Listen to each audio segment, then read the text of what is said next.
I'm Claire Donovan, 35, and the night my father's hospital gathered 300 people to honor his 4 decades in surgery, he introduced me as if I'd wandered in from a daycare. He smiled, the room laughed, and I felt the weight of a single envelope in my purse like a small, steady heartbeat. It carried a decision I hadn't told my family about, the kind that shifts who gets to speak and who has to listen. My brother Nathan sat near the stage, handsome and confident, exactly the son my father had trained the world to expect. My mother avoided my eyes, smoothing the linen, like there might be a wrinkle she could fix that would make the evening softer. I watched them from the edge of the ballroom, not angry, just very clear. I knew what I had built and who it would serve, and for once, I was ready to let the truth stand without apology. Before I go any further, tell me where you're listening from in the comments, and if you've ever had to prove your worth when someone doubted you, tap like and subscribe so you don't miss what comes next.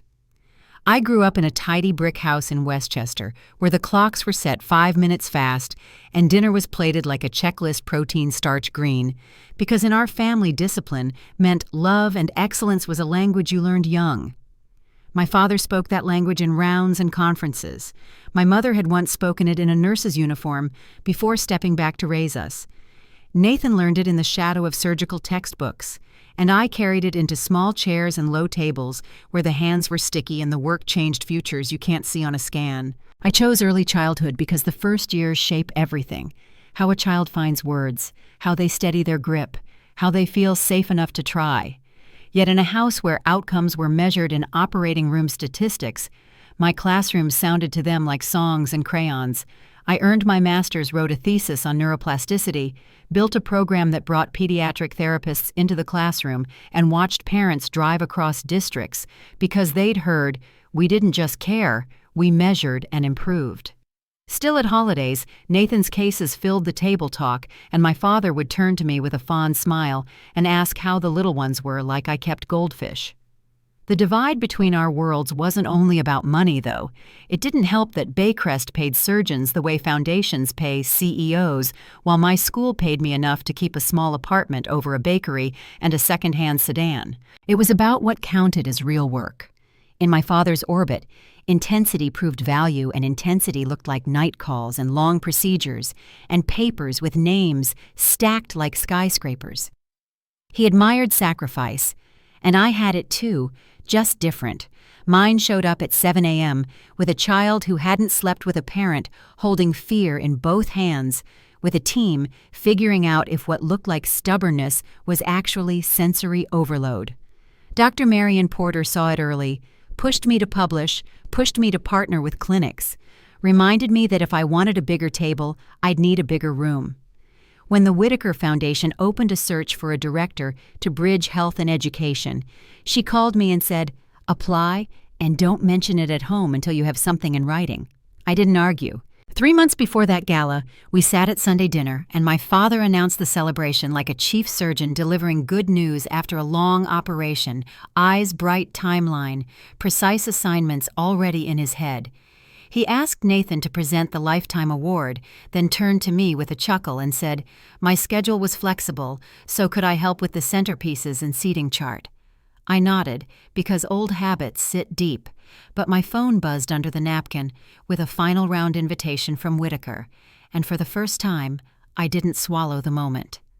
I said I had a professional commitment that Thursday, and he raised an eyebrow, the same one he used when a resident tried to explain away a missed detail. He called it a workshop, I called it an opportunity, and the conversation closed like a door. That night at my small kitchen table, I reread the Foundation's mission. Thought about how many hospitals promised education to win money and never delivered, and felt something settle quiet, not triumphant the way you feel when a map and a road finally match. I was raised to be useful, to be kind, to tell the truth, and I kept those promises to my parents, even when the air around our dinner table made my shoulders tight. I didn't announce interviews or argue salary or try to win a contest they'd designed for someone else. I did my work, grew my program, and kept my file cabinets neat, because children deserve adults who keep their promises. And still the distance stretched Nathan with his clean lines and confident data me with my messy, miraculous early gains that don't photograph well. The night before the gala, my father called to ask again about my little teacher thing and whether I could come early to tie bows on chairs. When I said no, he reminded me he'd given me everything, and I thought about what that means when respect isn't part of the gift. I hung up, gently set out my best suit, and tucked a simple leather folio into my bag with a letter inside that could tilt the ground we all stood on, not because of revenge, but because of standards I intended to hold for everyone. On the evening of the celebration, I walked past the hotel bar toward the ballroom, where the lights were warm and the name cards spelled power, and I could hear laughter rolling from the doors like a tide. The envelope rested against my palm, thin and unmistakable, and I felt steady in a way I hadn't felt in years. A coordinator waved me toward my family's table, where the place cards read Dr. and Mrs. in crisp black ink, and I took my seat with a view of the stage my father loved. Somewhere behind the curtain, a microphone clicked, and his voice, confident and familiar, filled the room. I looked down at the letter one more time, then slipped it back into my purse as the applause began. The applause rolled through the ballroom like thunder over calm water. My father stood at the podium, his smile polished for the cameras, his voice rich with confidence. He thanked the board, his colleagues, the staff who'd supported him through 4 decades of surgeries. Then, with perfect timing, he shifted into what he called humor. "Even my daughter could make it tonight," he said, glancing toward me. "And between nap schedules, no less." The crowd chuckled polite laughter from some, genuine from others who knew exactly what he meant. I smiled steady and still.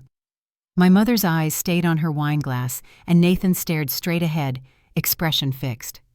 It wasn't the first time my father turned my career into a punchline, but that night it carried more weight.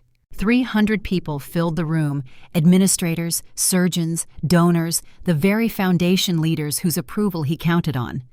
And I was there dressed in my interview suit because I hadn't had time to change after leaving the Whitaker Foundation offices. The letter inside my purse felt heavier than the clutch could hold. While my father's voice carried across the room, a vibration buzzed against the silk lining, an email notification. I slid my phone from the pocket and saw it. "Congratulations, your appointment has been approved. Director of Education, Whitaker Foundation." I read the words once, then again. My chest tightened with the weight of it. The offer was official. The ink might as well have been dry. I tucked the phone away as my father went on recounting a story about his first year in surgery, how he'd saved a life with skill and intuition. The guests leaned in, hanging on every word. I sat quietly, hands folded, listening to him speak about excellence and legacy, while knowing the next chapter of his own story would soon depend on the babysitter he'd just dismissed. 3 months earlier, that first crack in our routine had started small. A simple dinner at my parents' house, roast beef, green beans, linen napkins folded into triangles. My father carved the roast like a surgeon making an incision. Nathan complimented the cut, and they both laughed about the precision. That night, Dad announced his upcoming celebration, 4 decades at Baycrest, and the hospital's grand plan for a black tie gala. "We're sparing no expense," he said proudly. "Nathan will present my award." He turned to me as if I were an afterthought. "And Claire, you'll come, won't you? Your schedule's flexible." Flexible, that was his word for everything I did. Managing 32 children, designing new curriculum, completing state assessments. It was all flexible, I said. "Of course," and he nodded satisfied as if I'd passed a small test.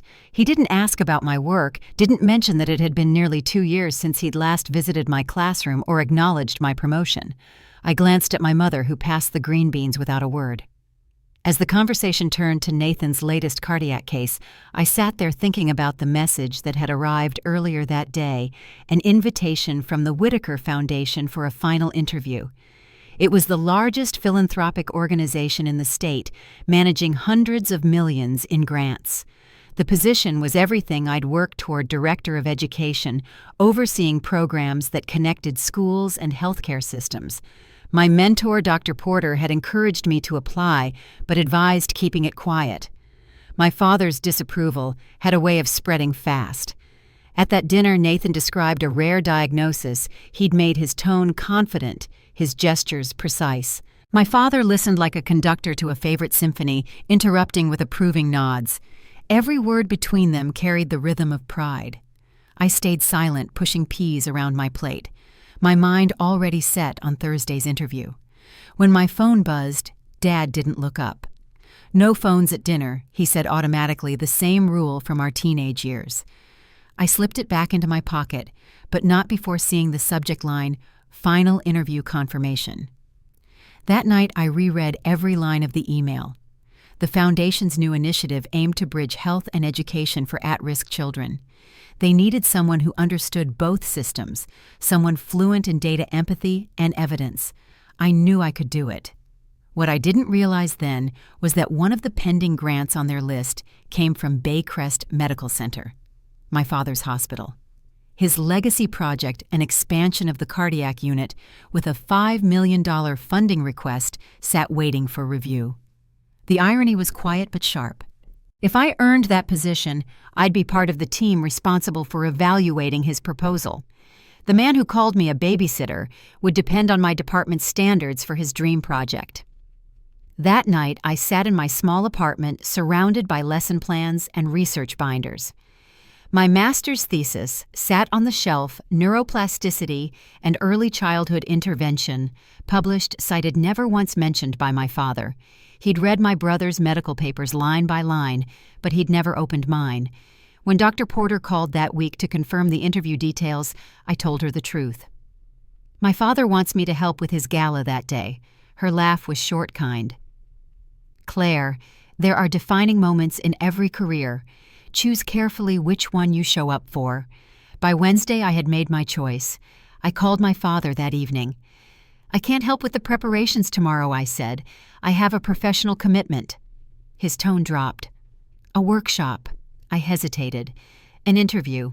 Silence followed, heavy enough to fill the space between us. Claire, he said, this is my 40th year in medicine. There are moments you can't miss. I swallowed hard. So is this one. Nathan's voice cut in from the background. Come on, Claire, it's just a day. I asked, would you skip your rounds for party planning? That's different. How? My father took the phone back. Your brother saves lives. There's no comparison. My work matters, I said quietly. To whom? His question landed with the precision of a scalpel. My mother's voice floated faintly through the receiver. Don't disappoint your father. I'll be at the gala, I said. That should be enough. Dr. Porter will be there, he added, switching tactics. I told her you'd love to see her. She's flying in just to attend. I froze.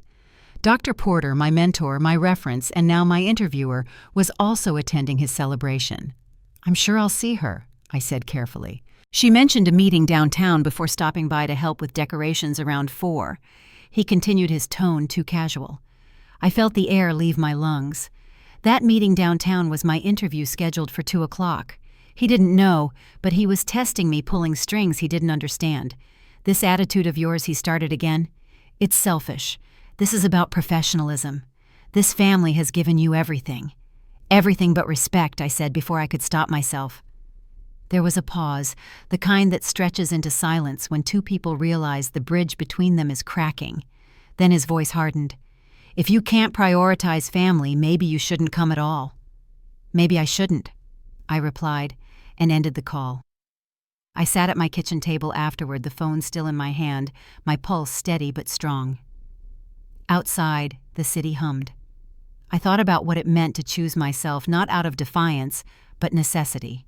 The next morning, I pressed my Navy suit, printed an extra copy of my research portfolio, and walked into the Whitaker Foundation building with the calm of someone who had already made peace with consequence.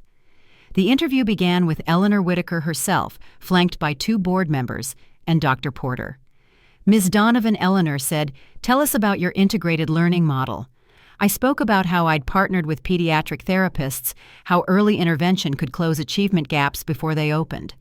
I described measurable outcomes and parental collaboration, every example tied back to what I'd built from scratch. When the interview ended, Eleanor smiled. "One final question," she said. "How would you evaluate a hospital's proposal that promises educational outreach but offers no measurable plan?" I answered without hesitation. "Prestige doesn't equal performance. I'd require evidence curriculum instructors' metrics. Education isn't a box to check. It's a system to maintain." Dr. Porter's eyes met mine, proud but quiet. Eleanor nodded once. "Thank you, Claire. We'll be in touch soon." As I stepped out into the cold Manhattan air, I glanced at the clock.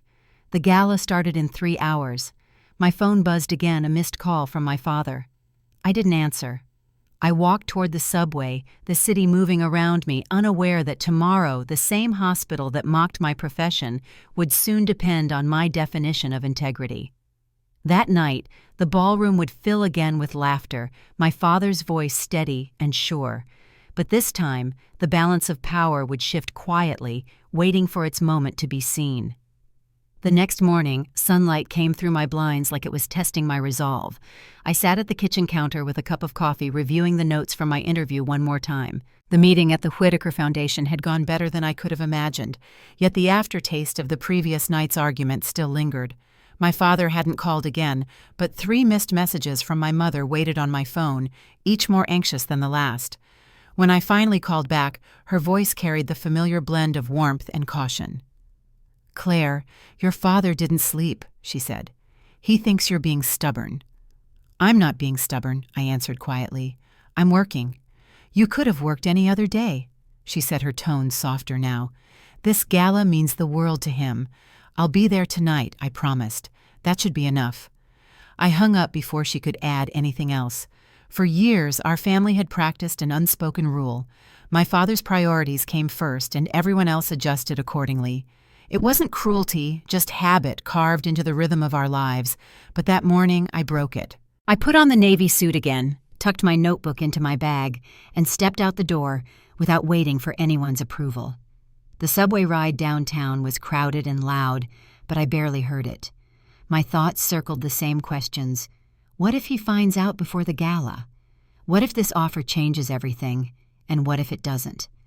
I arrived at the foundation early and walked past the marble lobby where the names of donors were etched in gold. For a moment, I imagined my father's expression, if he ever saw mine there beside theirs. It felt impossible, but so had everything leading up to this point. The hours before the gala moved fast.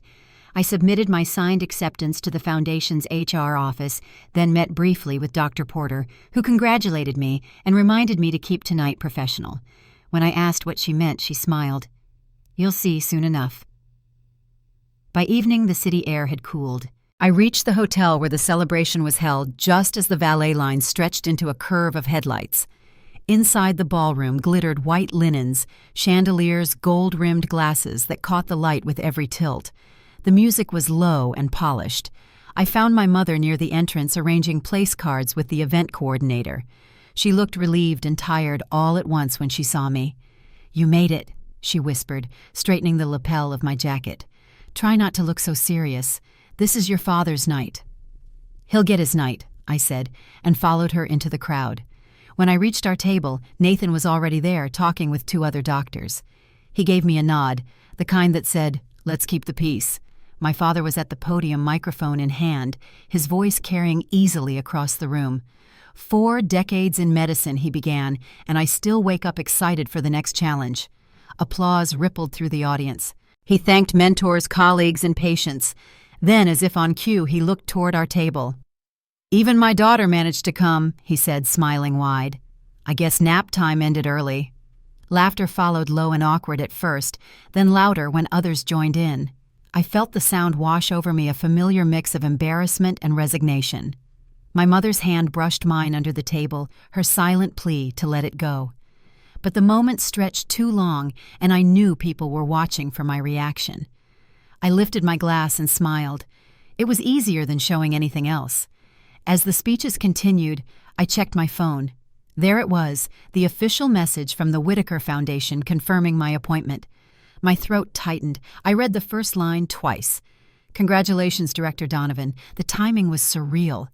I looked toward the stage where my father was basking in applause and realized no one here knew that the power dynamic of his world had quietly shifted. When Nathan took the stage to present the award, the pride in his voice was genuine. He spoke about following in Dad's footsteps, about legacy and purpose. The audience leaned in again, absorbed in their rhythm. I glanced toward the ballroom doors, and saw a familiar face step inside Eleanor Whitaker, dressed in navy satin, graceful and commanding. My heart skipped. I hadn't expected her to attend, not tonight. She caught Dr. Porter's eye across the room, then mine, and gave a small nod. Dad's voice filled the microphone once more. "I owe everything to my family," he said. "To my wife who gave up her nursing career for mine, to my son Nathan who makes me proud every day." He paused, turning toward me. "And my daughter." The silence that followed told its own story. He hesitated, searching for something safe to say. "My daughter Claire, who works with children." The applause that followed was polite, thinner than before. I stood, smiled faintly, and joined him on stage when he gestured for the family to come up.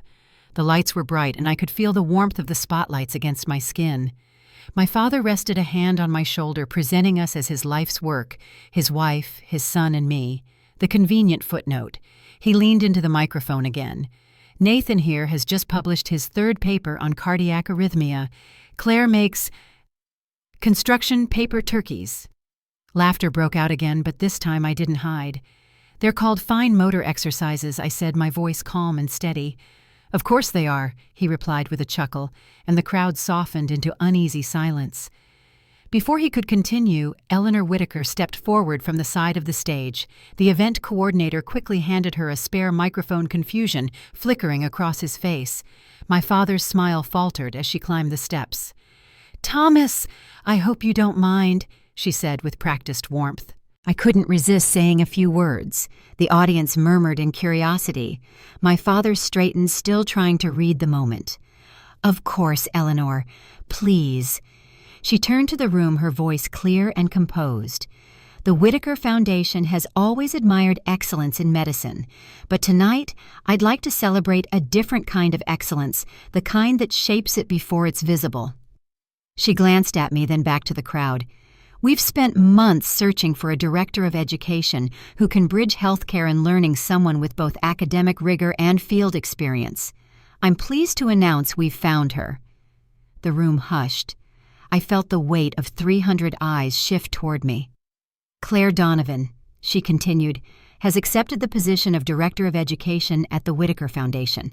She'll oversee our statewide initiatives and evaluate all healthcare-related grant proposals, including the one recently submitted by Baycrest Medical Center." A few gasps broke through the silence.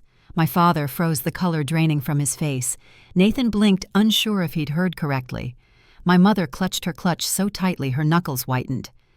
Dr. Porter joined Eleanor on stage, smiling with quiet pride. "I've had the privilege of mentoring Claire since her graduate days. Her work in early childhood development has already influenced national research. Tonight we honor not just years of service, but the power of perspective." I looked at my father. His expression was unreadable, caught somewhere between disbelief and calculation. Eleanor turned back to me. "Claire, would you like to say a few words?" The microphone felt heavy in my hand. I took a breath and met the gaze of the crowd, the same colleagues who'd laughed minutes earlier.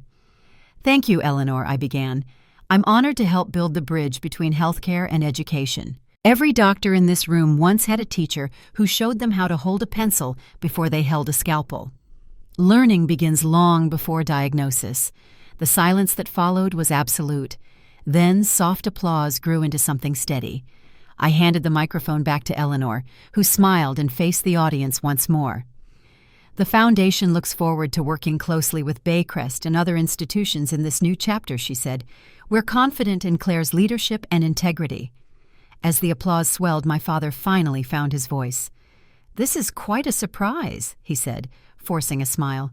"We're all very proud." Eleanor nodded. "I'm sure you are. And I'm sure Baycrest will rise to meet our new standards." Her words were kind, but the meaning behind them was clear. The applause faded into quiet conversation as people processed what they'd just witnessed. I looked at my father one last time before stepping down from the stage. His hand still rested on the award, but it looked smaller now, like a relic of something that no longer defined the whole story. As I moved through the crowd, doctors and administrators nodded, some offering congratulations, others avoiding my eyes. Nathan met me halfway, his voice low. "Claire." He said that was incredible. I smiled faintly. "Thank you." Behind us, My father's voice was faint, thanking guests, regaining composure. But I could feel the shift, quiet, irrevocable, the kind of change that doesn't need to be spoken to be understood. When the band started to play again, the night carried on as if nothing had happened. Yet every look, every whispered word carried the same realization. The hierarchy had just been rewritten. And by the time the music softened into the final notes, my father's legacy would never look the same again. The air inside the ballroom felt different after the announcement. Conversations that had flowed easily over wine and applause now moved in quieter tones. People were polite, careful, suddenly aware of where they stood. I could feel eyes follow me as I stepped down from the stage, weaving through small clusters of colleagues and donors who had run out of things to say. My father remained near the microphone, still smiling, though his expression had stiffened around the edges. The weight of what had just happened hadn't fully settled yet, but everyone in the room could sense it was something they'd remember. Eleanor's voice carried again before anyone could fill the silence. She thanked the hospital board, the guests. The donors then reminded the audience that the Whitaker Foundation's new initiative would rely on rigorous educational standards and transparent collaboration. Each word landed with precision. When she mentioned Baycrest by name, a subtle murmur moved through the crowd. My father's eyes flicked toward her, then toward me. By the time we left the stage, waiters were bringing out dinner. I sat between my mother and Nathan. Neither spoke. The tablecloth was immaculate white as the inside of an envelope, and the silverware gleamed under the light. Across the room, Eleanor and Dr. Porter were talking quietly with two administrators from the hospital board. Every few seconds, I saw someone glance my way. Nathan leaned closer, keeping his voice low. "You didn't know she was going to do that, did you?" I shook my head. "Not like that." "Still," he said, half smiling, "that was one of the most incredible things I've ever seen." My mother reached for her glass, her bracelet trembling against the stem. "Your father will need time," she said softly. He wasn't expecting any of this. I looked toward the head table. My father was seated beside the hospital director, nodding through a conversation, but not really listening. The award sat near his plate, its engraved name reflecting the chandelier above him. He'd spent a lifetime being the one called to the stage, the one who defined excellence in the room. Tonight, that dynamic had shifted, and everyone could feel the balance tilt. When the speeches resumed, the audience tried to recover its rhythm. The next presenter spoke about community partnerships and research innovation, but the words floated past without meaning. The real story had already happened. At one point, Dr. Reynolds, a cardiologist who'd known our family for years, stopped at our table to congratulate me. His tone was polite, but uneasy, as if he couldn't decide whether to offer praise or apology. "Director Donovan," he said, emphasizing the title. Quite the surprise. I thanked him, and he moved on quickly. Dinner continued with small talk that never quite found its footing. My father stayed quiet. When dessert arrived, Eleanor approached our table once more, her expression gracious but purposeful. "Thomas," she said, "your daughter's insights are exactly what the foundation needs. You must be proud." "Of course," he replied evenly, lifting his glass. "Claire's always been dedicated. I think dedication runs in the family," she said, smiling. "Baycrest's proposal is promising, though it'll need stronger educational components to qualify for full funding. I'm sure your team can handle that." The pause that followed was brief but heavy. My father nodded once. "We'll see what we can do." Eleanor touched my shoulder lightly before walking away. "We'll meet Monday morning, Claire. I'll send you the agenda." When she left, the space she'd occupied seemed to echo. My father set down his glass and finally turned to me. "So he said you'll be evaluating us now." "Not directly," I said carefully. "My team will handle it. I'll oversee the process, but I'll recuse myself from anything tied to Baycrest." "That's considerate," he said, though the words didn't sound like praise. Nathan shifted beside me. "Dad, come on," he said. "It's good news." My father's jaw tightened. "It's unexpected news." The band started again, the soft hum of strings and brass filling the awkward spaces between our words. My mother excused herself to greet another table, her smile stretched too wide. My father leaned closer. "You blindsided me tonight," he said quietly. "I didn't plan the announcement," I replied. Eleanor did. He nodded once, his eyes cold. But you accepted it. You stood there while she made a spectacle of my family in front of my colleagues. It wasn't a spectacle, I said, keeping my voice steady. It was recognition. For both of us. He didn't answer. Instead, he turned his attention back to the stage where the next award was being presented. I sat still, hands folded, listening to the applause rise and fall like the tide. When the event finally ended, the room emptied slowly. People stopped to shake my hand, some out of genuine respect, others out of sudden caution. My father spoke briefly with hospital executives before slipping away with my mother toward the coat check. Nathan waited by the door watching me. "He'll come around," he said quietly. "Eventually. Maybe I said, but I don't think tonight will fade for him." Outside, the night was crisp and still. The hotel's glass facade reflected the city lights in long, wavering streaks. I stood there for a moment, watching my breath fog in the air, and then walked toward the parking garage. The Foundation's announcement would be in Monday's press release, but the story had already traveled through every hallway at Baycrest. Over the weekend, my phone buzzed constantly messages from colleagues, parents of my students, even a few of my old professors. Most were congratulatory. Some were cautious, asking if I'd really be overseeing hospital grants. I answered politely but sparingly. The last message came from Dr. Porter late Sunday night. "Be ready for Monday. It's going to be a long day." She was right. By 8 the next morning, I was sitting in the Foundation's boardroom overlooking Midtown. Eleanor arrived first, followed by the rest of the senior staff. On the table sat a stack of folders, each one a grant proposal waiting for review. She began the meeting with introductions outlining the priorities for our new initiative. When she reached me, she paused. "Claire brings both educational expertise and first-hand experience working alongside pediatric specialists," she said. "That perspective is exactly what we've lacked." The conversation turned to upcoming evaluations. When Eleanor opened the folder labeled Baycrest Medical Center, my pulse quickened. She read through the summary aloud, proposed funding for a cardiac unit expansion with a promise to include community health education. Then she looked up.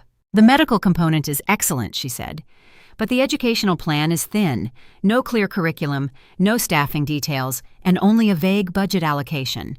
She closed the folder. "It'll need to be restructured before it qualifies for the full award." The team discussed possible revisions, unaware of the quiet irony sitting beside them. When the meeting ended, Eleanor asked to see me privately. "You handled that well," she said. "We'll issue our feedback formally, but you might want to prepare your father. It'll come from our office later this week." "I understand," I said. She smiled kindly. "This is the work, Claire. Integrity over comfort. You'll do fine." That evening, when I finally returned home, the city felt unusually calm. I sat by the window, the Foundation's notes still open on my laptop. Outside, traffic blurred into soft lines of light. Inside, I could almost hear my father's voice from years ago explaining to his students that precision mattered more than emotion, that surgery required detachment. Now, sitting in my own quiet, I understood that principle differently. Detachment wasn't coldness. Sometimes it was the only way to stay steady. As I closed my laptop, my phone buzzed again, an unfamiliar number from Baycrest. I hesitated, then answered. It was my father's assistant, her tone formal. "Dr. Donovan asked me to confirm if your office will be in touch regarding the grant review." "Yes," I said. "Our team will send recommendations by Thursday." There was a brief pause before she replied. "I'll let him know." When the line went dead, I stared out at the dark skyline, the faint reflection of my own face in the glass. Somewhere downtown, my father was likely pacing his office, replaying the moment that had turned his celebration into a reckoning. I didn't feel triumphant, only resolute. The work ahead would speak for itself. And though he didn't know it yet, the lesson that night had only just begun. By Thursday morning, the Foundation's review notes were finalized. I sat at my new desk overlooking the city, the morning sun cutting sharp lines across the paperwork. The Baycrest proposal lay at the top of the pile, a folder marked in blue, waiting for my approval before it was sent out. My hand hovered over it for a moment, not from hesitation, but from the weight of what it represented. The team had rated the medical section exceptional, the educational portion insufficient. The recommendation, conditional approval, pending full revision. Eleanor's signature was already there. Mine was next. At 10, I met with the program officers to review language for the report. The phrasing had to be precise, professional, objective, free of emotion. We're supporting innovation, Eleanor reminded the team, not entitlement. I signed the final draft and passed it back. By that afternoon, the official feedback had been sent to Baycrest Medical Center. The first call came before 5. My assistant Julia stepped into my office. "Dr. Donovan's on line 2, she said. I nodded, though I already knew which one she meant. "Claire." My father's voice came through measured but strained. "We received your foundation's review, $3 million instead of 5. The review was unanimous, I said. The educational component didn't meet requirements. He exhaled sharply. "We've done everything your guidelines asked for. You submitted 2 paragraphs of general outreach and a promise to partner with local schools. That isn't a curriculum." There was a long pause. "You could have called me before this went public," he said finally. "It wasn't personal communication," I replied. "It was a professional process." His voice dropped lower. "You know what this looks like?" "Yes," I said. "Transparent." For a moment, there was only the faint hum of static on the line. Then he said, "I'll fix it. We'll resubmit," and the call ended without goodbye. That evening, I stayed late going over other proposals. The office was quiet, the city lights stretching far below. I thought about how quickly the tone of my father's voice had shifted from authority to control, then to disbelief. For most of my life, I'd been the one absorbing that tone, adjusting to keep the peace. Now it had nowhere to land. The following week, Baycrest's revised proposal arrived, rewritten and more detailed. Dr. Henry Lawson, their chief operating officer, sent a cover letter thanking us for clear guidance and attaching lesson outlines, staffing plans, and evaluation metrics. It was everything the foundation had asked for, specific, measurable, and well-structured. My review team evaluated it objectively and approved funding for $3 million, half of what was originally requested, but still substantial. When the decision was finalized, I informed Eleanor. She nodded with quiet satisfaction. "They'll thank us later," she said. "Sometimes the only way institutions evolve is when someone refuses to let them take shortcuts." That evening, my phone rang again. My father's name lit the screen. I hesitated before answering. "They approved it," he said. $3 million, not 5. "The committee's decision is final," I said calmly. "I know that," he replied. His tone was different this time, less defensive, more reflective. "Your revisions, they're good. The pediatric department is excited about the new programs." "That's the point," I said. He hesitated, then added, "I've been talking to other departments about adding more educational initiatives. It seems we've been missing that connection." "That's encouraging," I said, though. I could tell the admission cost him something. Another pause. "I'm proud of you," he said quietly. It was the first time those words had come from him without expectation attached, yet they felt fragile, earned through necessity, not understanding. "Thank you," I said, keeping my tone neutral. After that call, I noticed small changes. Articles began circulating about Baycrest's innovative educational partnerships. My father was quoted in several crediting the foundation standards. The same people who had laughed at me during the gala now spoke publicly about the importance of early learning in healthcare. On paper, it was progress. In private, it felt like recovery through structure, not reconciliation. Weeks passed and professional lines held firm. My father sent occasional emails, always formal, always through his assistant asking for clarification on grant compliance or reporting timelines. Each time I responded as Director Donovan, never as his daughter. My mother called once, her voice tentative. "Your father's been reading your thesis," she said. "He says it's impressive. It's been published for years," I answered. "I know," she said softly. "He's trying, Claire." "He's trying because the foundation controls his funding," I said. "That's not fair. It's accurate." The conversation ended quietly, like most of ours did when truth replaced comfort. By mid-spring, Baycrest's new education wing was complete. I was invited to attend the opening ceremony as a foundation representative. The hospital's public relations team sent an itinerary, but I declined to speak, choosing to let the program focus on the work, not the history behind it. On the morning of the event, I arrived early, walking through the new hallways filled with bright murals, children's art, and learning spaces designed for community workshops. It was beautiful, and for the first time, it was real.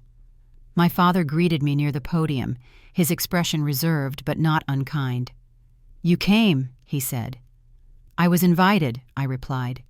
He looked around the new space. "They named one of the classrooms after you, the Claire Donovan Learning Center." I didn't know until this morning. "I didn't either." He smiled faintly. "The board said it was their way of acknowledging the foundation's impact. It's well-deserved." We walked in silence for a moment, watching volunteers set up chairs for the ceremony. The ribbon shimmered in the soft light from the windows. "You've changed how this hospital thinks," he said. "You may not see it yet, but you have."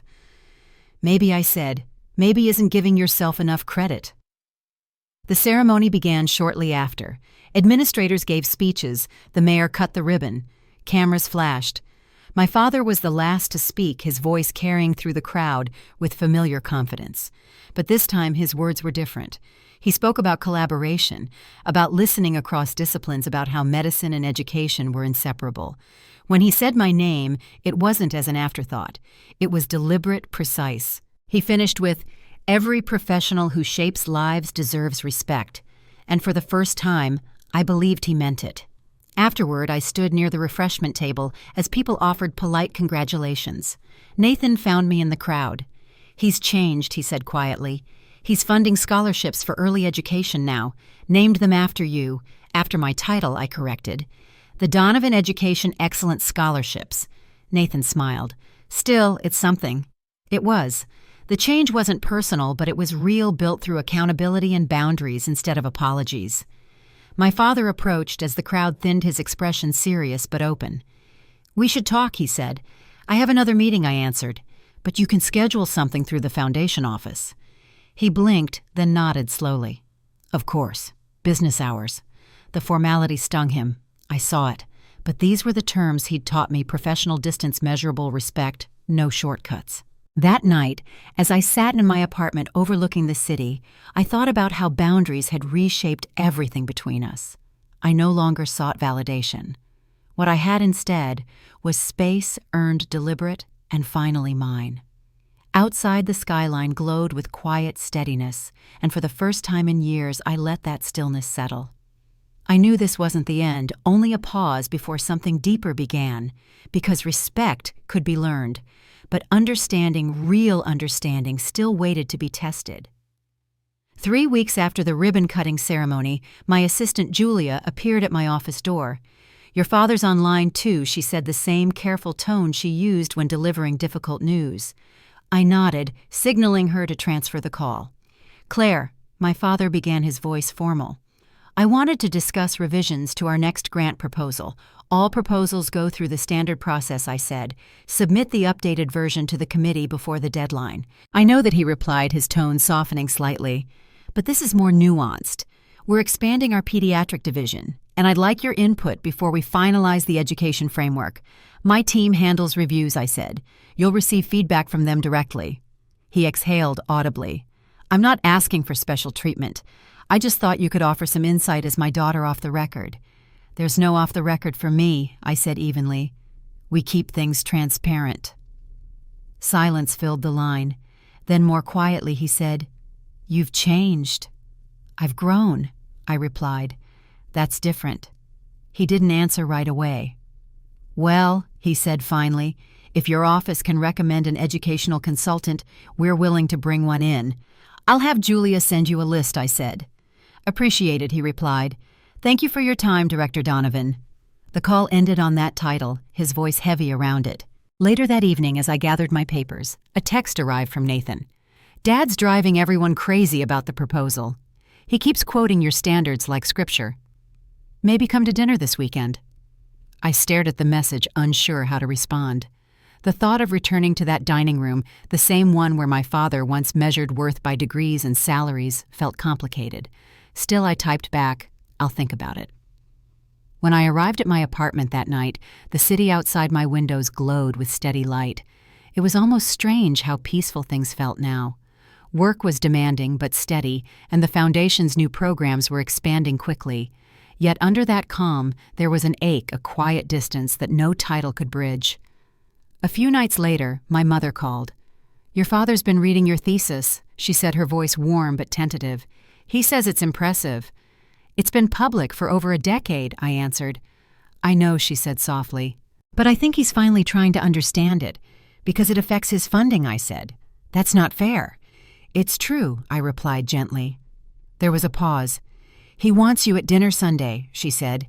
"He's been talking about this new partnership, something about scholarships in your field." "I'll check my calendar," I said. When Sunday came, I almost canceled twice. But that afternoon, Nathan sent another text. "He's nervous. Just come for an hour." So I went. The house looked exactly the same. The familiar white shutters, the azaleas trimmed neatly along the walkway, the smell of roast chicken floating through the door before I even rang the bell. My mother opened it quickly, smiling with that same combination of relief and worry. "You look wonderful," she said. "He's in the study." I followed her through the hallway lined with framed medical awards, the same ones that used to make me feel small. My father stood by his desk, flipping through a folder. He looked up as I entered, and for the first time in a long while he seemed uncertain. "Claire," he said. "Thank you for coming." "I didn't want to disrupt your Sunday," I said. "You're not," he replied. He gestured toward the folder. "We're revising our proposal.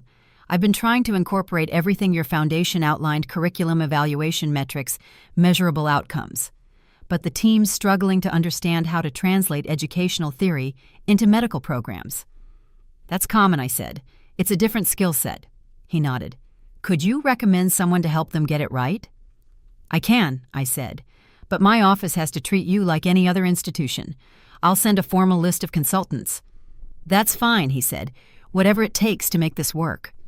As he spoke, his voice carried none of the pride or dismissal I'd grown up hearing.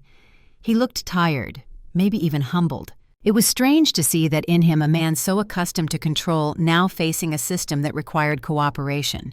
When I turned to leave, he said quietly, "I was wrong about your career." I paused at the door. "I know. I should have seen your value sooner." I looked at him, unsure what to say. "Maybe you weren't looking for it." He nodded slowly. "Can you forgive me?" The question hung in the air between us. "Forgiveness isn't something I can hand out like approval," I said finally. "It has to mean something." "I want to understand," he said. "Tell me how." I thought for a moment.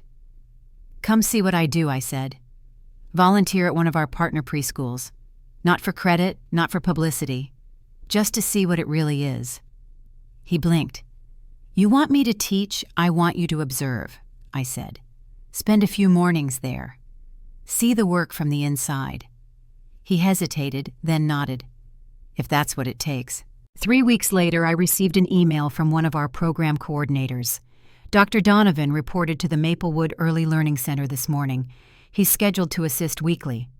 I stared at the message for a moment, then smiled. The following Tuesday, I stopped by the center unannounced. Through the glass window of the classroom, I saw him sitting on a small wooden chair beside a group of 4-year-olds, helping them sort colored blocks. He looked entirely out of place, his white shirt cuffed to the elbows, a child-sized safety scissor in his hand, trying to cut paper strips straight. When he looked up and saw me, he chuckled softly. "These are tougher than surgical scissors," he said. "They require a different kind of precision," I replied. He grinned, the first genuine one I'd seen from him in months. "You weren't exaggerating," he said. "This is harder than I expected." "Different hard," I said. "Different," he agreed, "and humbling." Over the next few weeks, he kept showing up every Tuesday morning without fail. He learned to kneel down to speak at eye level, to use words simple enough for small minds, but strong enough to shape understanding. He started bringing home stories about the children, their questions, their curiosity, their unfiltered honesty. My mother told me he spent evenings reading about child development, now comparing notes with teachers trying to connect what he'd learned in hospitals to what he saw in classrooms. When I visited again, I found him surrounded by children working on an art project. He was handing out crayons, his surgical hands smudged with green and blue wax. "They don't listen to authority," he said with a small laugh. "They listen to trust," I replied. He nodded. "It's the same in surgery. The team follows skill, not hierarchy. That day, something shifted quietly between us. Not redemption, not complete understanding, but respect. He no longer spoke from the pedestal of a surgeon or the defensiveness of a parent. He spoke like a peer who had finally seen the foundation beneath the walls he'd built. As I left that afternoon, he called after me. "You were right," he said. "Education and medicine, they're not separate. They're the same fight, just at different stages." I smiled, holding his gaze for a moment. "You'll find the language connects them if you let it." When I walked out into the sunlight, the air felt lighter than it had in years. The distance between us wasn't gone, but it had softened into something workable, something that could hold, even if it never fully healed. Back at the foundation that evening, I opened my calendar. The next month's agenda included new partnerships, more schools, another round of proposals to review. And among the names on the volunteer list for Maplewood, his appeared again, Dr. Thomas Donovan, every Tuesday at 9. It wasn't reconciliation through words or apologies. It was understanding through effort, and for the first time that felt enough to begin. It was late March when the boardroom filled for the quarterly review of Whitaker Foundation grants. Sunlight streamed through the tall windows, glinting off the polished oak table where dozens of reports were spread out like the map of a long campaign. I'd been through this process before, but this meeting carried a weight of its own.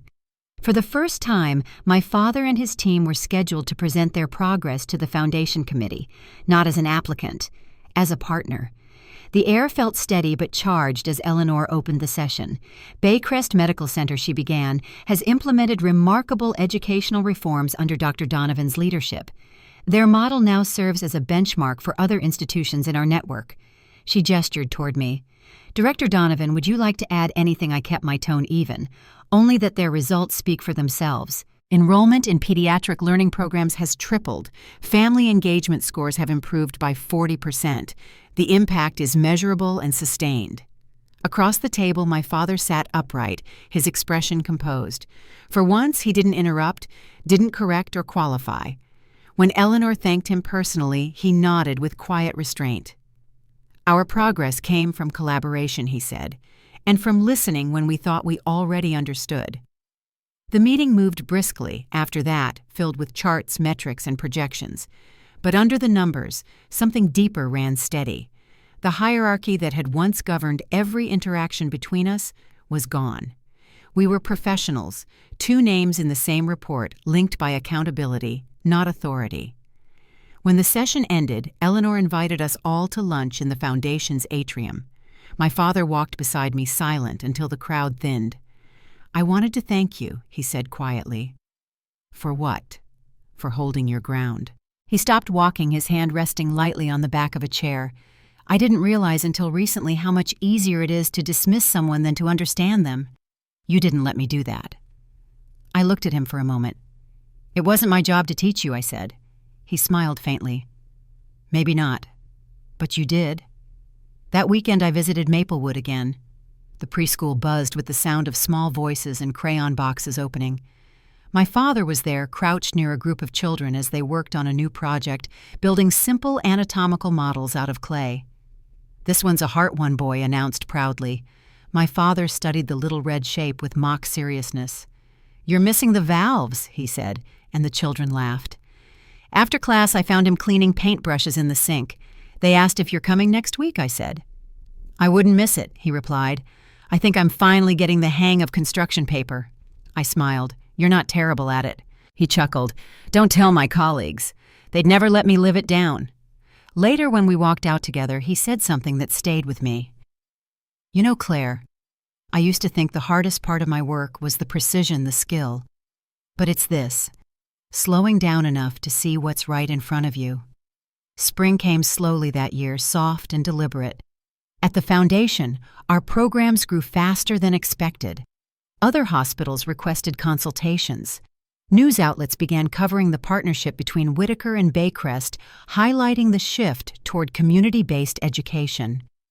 Eleanor decided to organize a public event, a joint symposium on health and learning, to showcase the initiative's success. When she told me the plan, I agreed without hesitation. "You'll be on stage with your father," she said.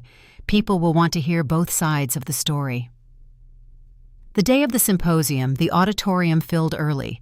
Rows of doctors, educators, donors, and reporters lined the seats.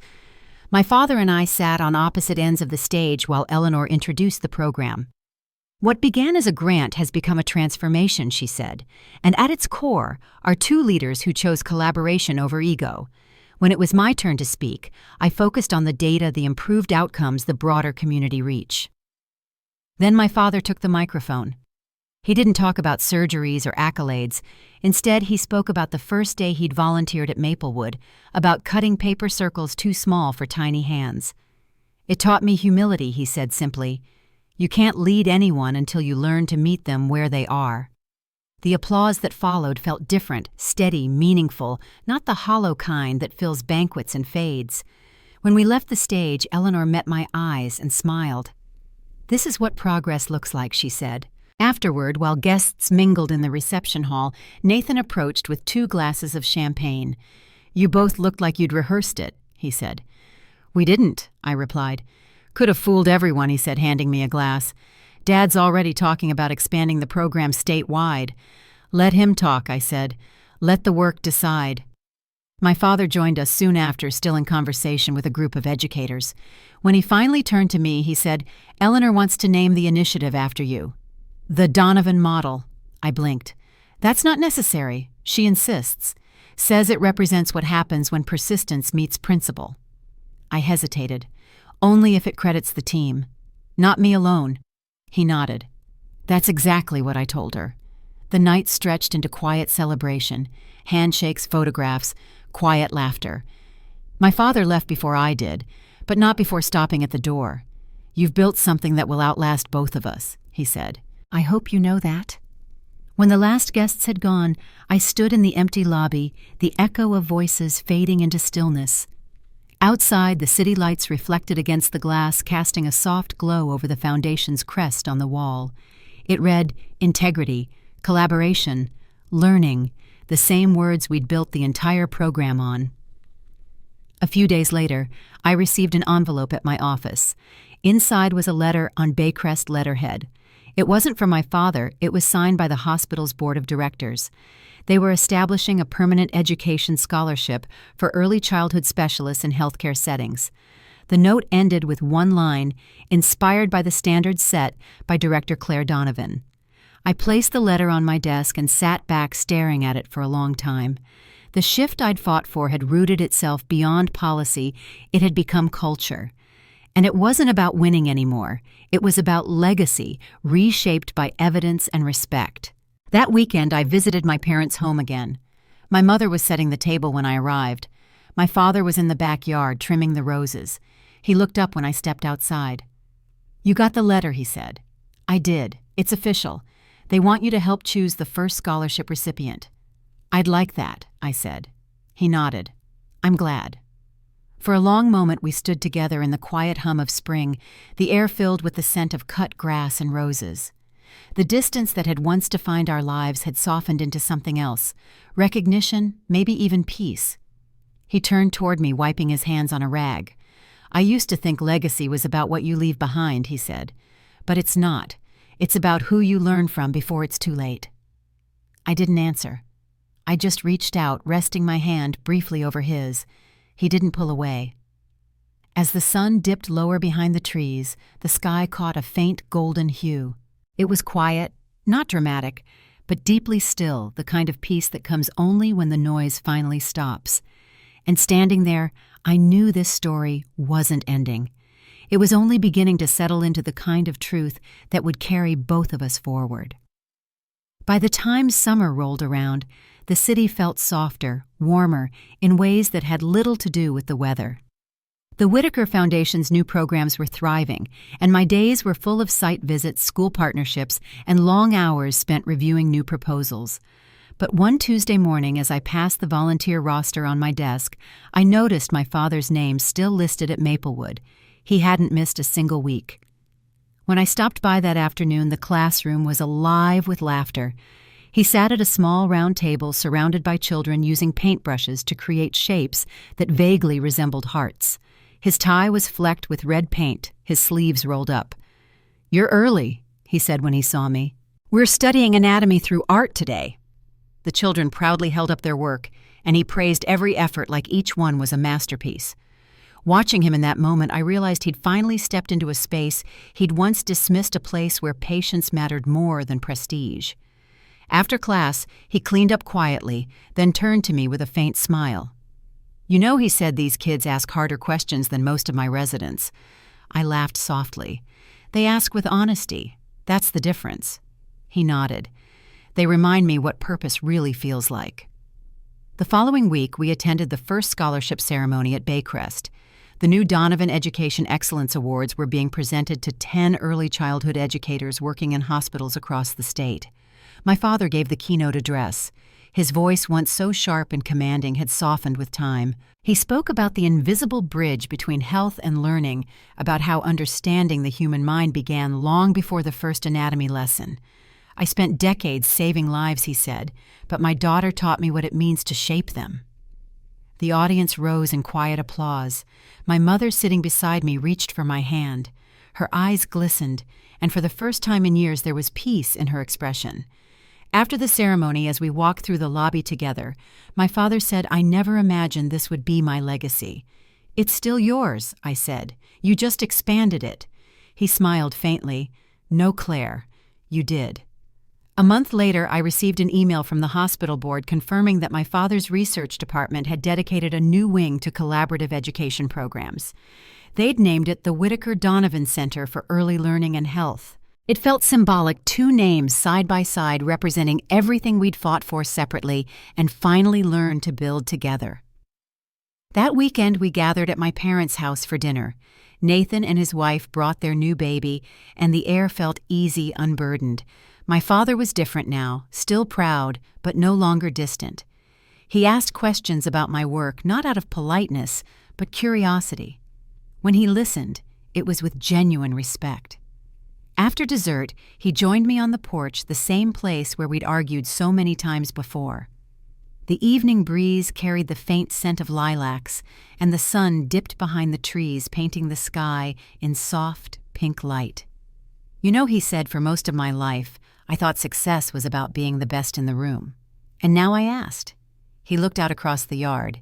"Now I think it's about who you lift while you're there." We sat in silence for a while, both of us knowing how far we'd come from that night in the ballroom when he'd introduced me as the daughter who worked with small children. Neither of us spoke about it directly. We didn't need to. The distance that once seemed impossible had finally closed, not through grand gestures, but through effort, humility, and time.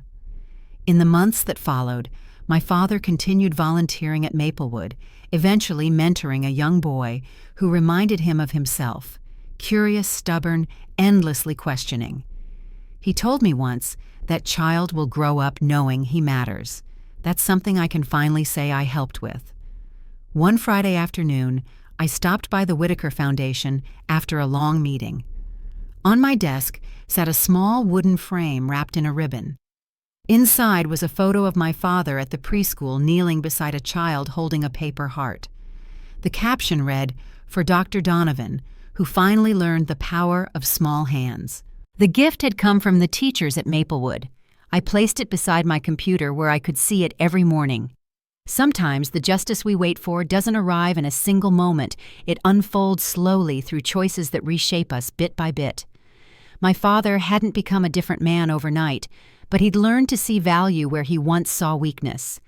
And in doing so, he gave me something I'd stopped expecting long ago, not just respect, but understanding. Looking back, I realized this journey wasn't about proving my worth to him. It was about standing firm in who I already was, even when no one else believed it yet. The truth is, every one of us will face people who mistake quiet work for insignificance, who measure success by titles instead of impact. But when you keep showing up, when you lead with integrity, even in silence, life has a way of turning those dismissals into recognition. I don't need my father's validation anymore. What I have instead is peace. And that peace after everything feels like the greatest victory of all. If you've ever had to earn respect the long way by holding firm to what you know is right, then you understand this story. Take a moment to share it with someone who might need that reminder. And remember, no matter where you are or what you do, the work done with heart always leaves a mark.